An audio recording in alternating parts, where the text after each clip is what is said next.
So, we've returned to another episode of Rambling in the Void, the place where I talk about my interests and share it with the internet. Last episode, we talked about Third Life, and this time I'm going to talk about the second and third seasons, Last Life and Double Life. So instead of giving each season their own video, I figured I should combine these two, and the reason for that is I've only seen one complete POV of Last Life, and maybe bits and pieces of like 4 other POVs of the season. And honestly, it's been a while since I watched it, so... And it's not even like the season's bad. Like, I do enjoy Last Life. I just haven't had the time to watch more. And one day I'll remedy that, and I'll do like another video going more in detail of what happens in this season. But for now, you're just gonna have like a more limited view of my story. I think honestly, I probably will just go over the concept of this. So, Last Life is the second season of the Life series. The premise is more complex than the previous season. The players start off with a random amount of lives, ranging from 2 to 6. 4 more lives, they are dark green. 3 lives, they are green. 2 lives, they are yellow. 1 life, they are red. And an additional twist to the season is that there is a boogeyman. At the beginning of the session, a random person or people that have 2 or more lives left are chosen to be the boogie. The goal of these players is to kill another player who is yellow or above before the end of the session in order to be cured of their curse. And if they fail to do so, they are immediately taken to red. And another twist is that the players can go give lives to other players. So for example, hypothetically, if someone was blessed with 6 lives at the start, they could give one of them to a player who was unlucky and only got 2. And so like with this, lives became a very valuable currency on the server. And like the stakes are high this season, okay? There are more players, bringing the total to 17. An additional rule that was added with this season after Third Life is that when a player turns red, they must cut their ties to their allies. They can team with other reds, but that's the extent of it. If a red player is given another life, they're able to like go back to their original team until they're red again. So it's a lot more lonely this season. And that's the rules. There are plenty of groups and loads of betrayal, but what matters most here is who won. So I'm going to share that with y'all. And of course, disclaimer for Last Life. Disclaimer, there's going to be spoilers for Last Life, but more so who won than what happened in the season. There's also going to be spoilers for Double Life, and yeah.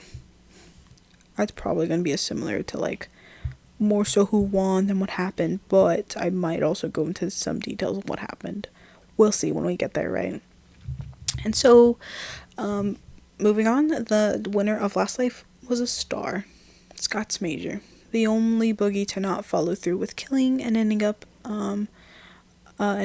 red to that. And so now, in our little winners group, we have a duo, we now have a sun and a star. Swiftly on to the next season. Now we have Double Life, and with this season, this was the season I started watching. I found out about it like 2 episodes into the season, and then I was hooked like a fish. I found out about it I found out about it like 2 episodes into the season, and I was caught like a fish. Hook, line, and sinker. This season we go back to 14 players and 3 lives. The twist, however, this time, is that now players share a health bar. They've got soulmates. And if one player takes damage, the other will. And if one player dies, the other will quickly follow. Obviously, that was going to get my attention. A soulmate at you? A canonical soulmate at you? I'm taking that. Yes. And so in Double Life, it was very quickly established that the people were going to just basically be with their soulmates rather than make any bigger groups. Like how in previous seasons there were like typically bigger groups. This one was like, there's 2 people. most of the time it was just two people. And honestly, some of them were pretty happy pairs, like Tango and Jimmy, or Etho and Joel. Of course, there were some exceptions, like Pearl and Scott, Cleo and Martin, and even our silly little dynamic duo of Third Life, Grian and Scar, which was really funny that they got paired, because honestly, okay, so, clarification, the pairings, random.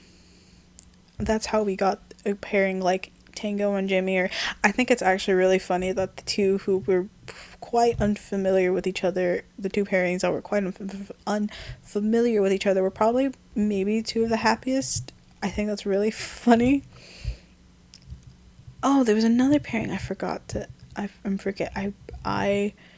can't believe I forgot, because in my head I had the pairings all done, and I completely forgot about B-Dubs and Impulse. They were also another happy pairing, though those two had like do interact more, because they're both on Hermitcraft, whereas like Tango and Jimmy and Etho and Joel, the only server they shared was the Life series. And after that, we got some pairing. Those two duos were great, and to this day they still interact, which is awesome. Honestly, you love to see it. And so yeah, these like pairings were random. So it was really funny when Grian and Scar were paired, especially after the last season.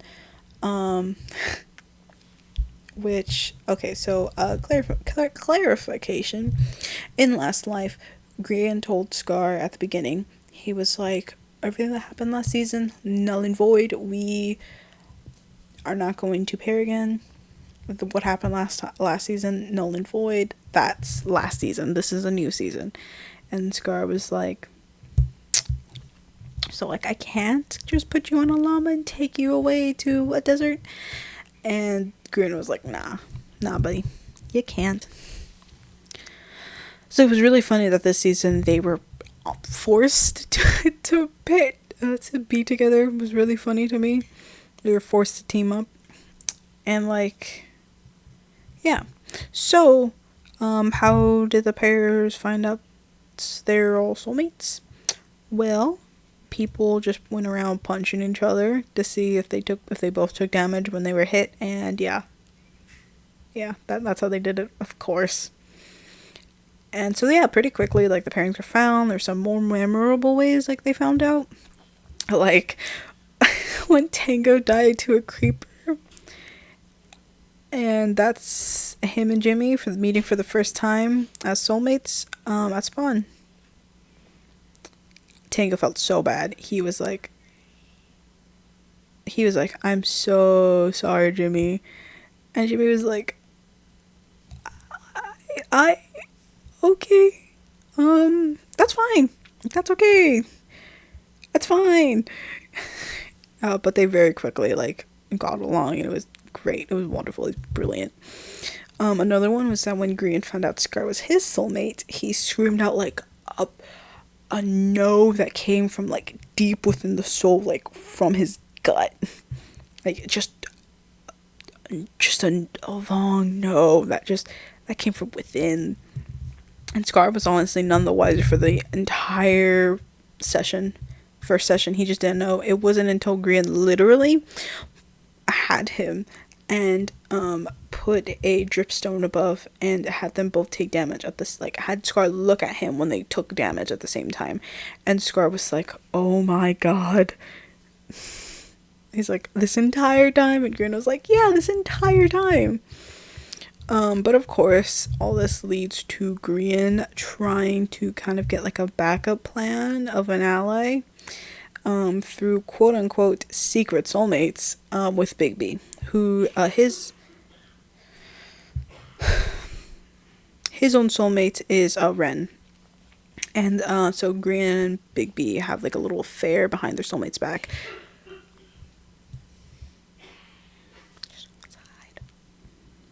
They have a little affair behind their soulmate's back. But of course the two were aware. It was kind of hard not to be. But the most, like, drawn out drama for the whole, for the whole season had to be, like, the quartet of divorcees. So what happened was Martin and Pearl had gone to the Nether, another dimension in Minecraft that's deadly if you didn't know that. Early on to the session, they went to go gather some nicer resources that you couldn't really get in the overworld, like that easy or well or fast.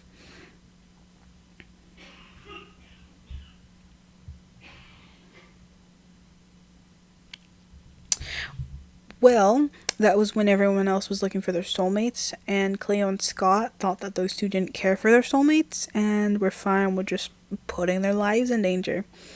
So they decided, you know what, we're gonna choose our own soulmates. Destiny can't tell us what to do. Of course, that doesn't mean that, oh, like their health bars is on, like, no, they still had to deal with that, which I loved. But they didn't bother really forming a good bond with the people they shared their health with. And so when Pearl and Martin came back and were like looking for their soulmates now, Scott and Cleo were like dead set on not being with them. And then when Martin went away to look for a way to have Cleo like him again, he left Pearl. Pearl was alone, without any soulmate to support her. Which is kind of funny considering that she wins this season. She is the winner of Double Life. In the end, when it's just Pearl and Scott, Scott takes the choice of forgiveness and apologies out of Pearl's hand. And, like, to be fair, she did take his chosen soulmate from him with those same hands. There just couldn't be any forgiveness after that. And so now our winners consist of a sun, a star, and a moon. Honestly, I absolutely adore Double Life. It was the first season I started watching of the Life series. And I honestly did not expect to like it as much as I did. I was just honestly checking it out because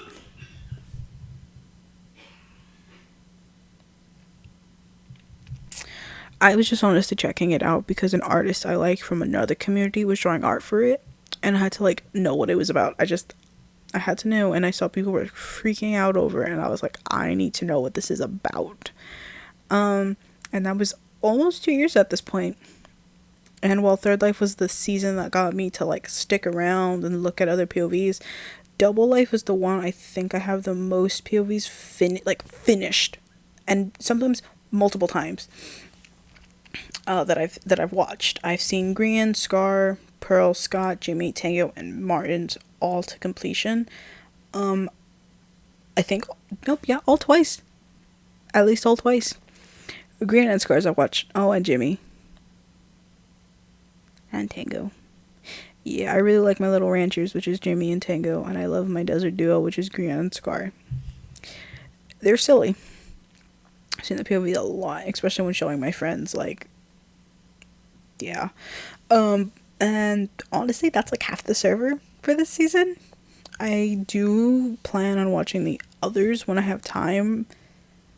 That's just when I have time.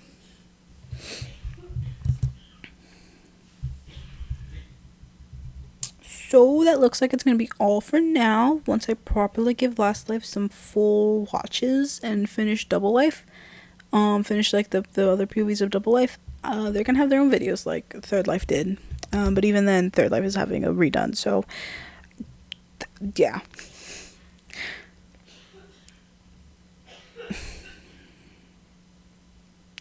And I might actually plan it so that the Double Life episode comes out the day I started watching Double Life and got into all this at the beginning of the end.